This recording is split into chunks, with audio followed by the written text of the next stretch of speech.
My name is Jim Shaddix, and this is my book story.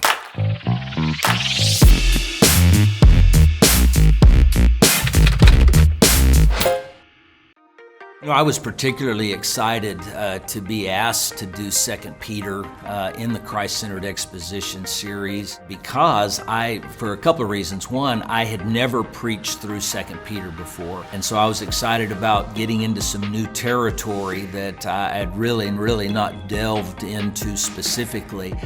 Another reason was because as a seminary professor, I don't have as many occasions as I did as a senior pastor to do systematic exposition through books, just simply because of not being in the same place for extended periods of time. But on this particular occasion, I was about to begin an interim pastorate for a specified amount of time that provided, about the right amount of time it would take to preach through the book. When you combine, some of the challenges of 2 Peter, some of the difficulties of the book with an unknown situation, unknown context or preaching venue, it kind of compounds the intimidation and the challenge.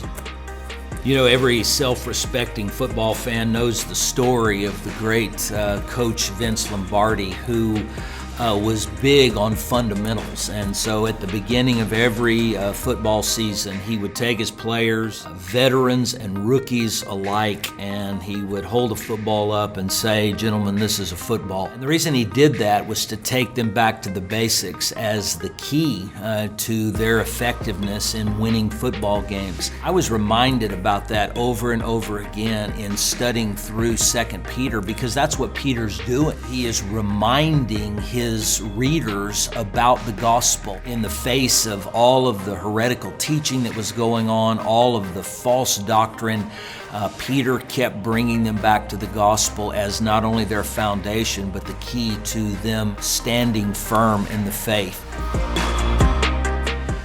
God spoke to my life in a lot of different ways. I think just the anticipation of Christ's return, which is a big theme, one of the parts of the gospel that Peter called the people back to remember, something that was being undermined in the false teaching that was so pervasive.